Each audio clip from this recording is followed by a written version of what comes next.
சுய வாகனத்தையும் ஏற்றி சத்திரத்தான்கள் கொண்டு போய் அவனை பராமரித்தான்.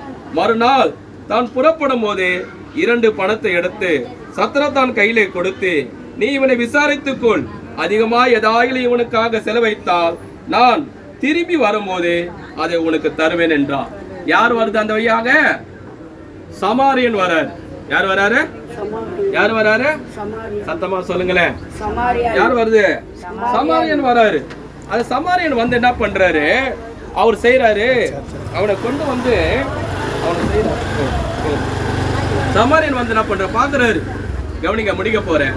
ஐயோ, இவ்வளவு காயப்பட்டு இருக்கிறானே, இவ்வளவு ரத்தம் வருது, துணி இல்லாம இருக்கிறானே, ஒரு பொருளுக்கு தண்ணி சொல்லி கஷ்டப்படுறானே. அவர் எங்கேயோ போறாரு. அவர் சொந்தக்காரன் கிடையாது, இவனுக்கு கூட போனவனும் கிடையாது. சமாரியன்னா யாரும் இவனுக்கு அவனுக்கு சம்பந்தமே இல்லை. அந்த கழுதியை நிறுத்திட்டு இறங்கி அந்த காயப்பட்டவனை தூக்கி, கவனிங்க, மடியில வச்சு அவர்கிட்ட இருக்கிற துணி எடுத்து அவர்கிட்ட விலை உயர்ந்த திராட்சை ரசம், விலை உயர்ந்த எண்ணெய் எடுத்து அந்த காயத்து மேலெல்லாம் போட்டு, இப்போ அடிப்பட்டு ரத்தம் வந்துச்சுன்னா தேங்காய் எண்ணெய் போட்டா என்ன ஆயிடுனா உடனே ரத்தம் நிற்கும். இவர் அந்த விலை உயர்ந்த அது எண்ணெய், அந்த எண்ணெயை போடுறாரு. அவர் மேல என்ன பண்றாரு? திராட்சை ரசத்தை எடுத்து அவனுக்கு வார்த்து அவனை தூக்கி தன் சுய வாகனம், தன்னுடைய கழுதை எங்கேயோ முக்கியமா அவர் போகணும், அந்த கழுதை மேல சுமந்து வச்சுக்கின்னு அவனை கொண்டு போறாரு. கொண்டு போய் அவன் எங்கெல்லாம் காயப்பட்டிருக்கு அங்கெல்லாம் தன்னுடைய விலை உயர்ந்த துணினால கட்டுறாரு. அவன் எண்ணெயை போட்டு தடுவுறாரு, திராட்சை ரசம் கொடுக்கிறாரு. கொடுத்துட்டு என்ன பண்றாரு? அவனை கொண்டு போயிட்டு ஒரு சத்திரத்தான் கையில கொண்டு போய் நிறுத்தி சத்திரத்தான் கையில சொல்றாரு, இவனை நீ நல்லா பார்த்துக்கோ. கவனிங்க, இவனை நீ நல்லா பார்த்துக்கோ, இவனுக்கு ஏதாவது செலவாயிடுச்சுனா இந்த 2 வெள்ளி காசு வச்சுக்கோ, இன்னும் செலவாயிடுச்சுனா திரும்பி வரும்போது நான் கொடுக்குறேன். அப்ப யார் அவன் மேல அன்பு காட்டுந்து? அந்த ஆசாரியன் காட்டினானா? லேவியன் காட்டினானா? யார் அவனுக்கு அன்பு காட்டுந்து?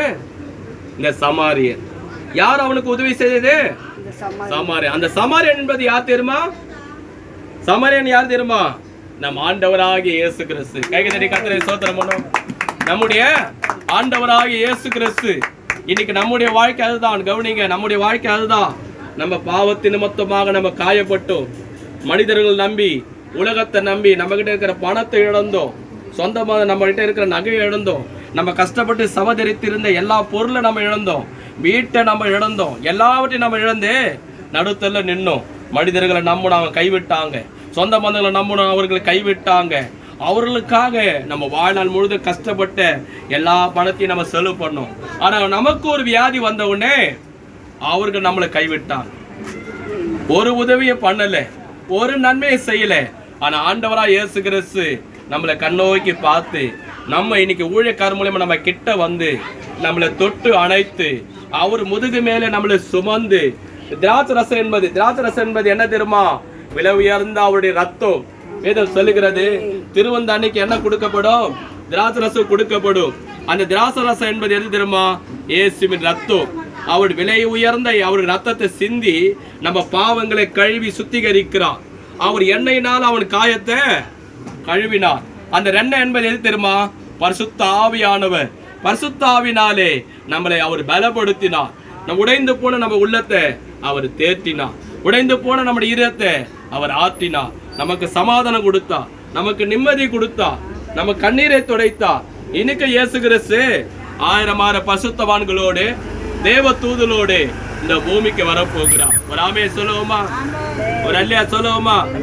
இயேசு சீக்கிரம் இந்த பூமிக்கு வரப்போக, அவர் வருகையிலே இயேசுவை ஆண்டவராக இரட்சகராக ஏற்றுக்கொண்டு அவருக்காக வாழ்கிறவர்களுக்கு அவர் நித்திய ஜீவனை தருவார். ஒரு ஆமே சொல்லுவோமா? அதுதான் அந்த சமாரியை சொல்றான், நான் திரும்பி வரும்போது நான் என்ன பண்ணுவேன்? 2 மடங்கு வெள்ளி காசை உனக்கு நான் கொடுப்பேன். அதே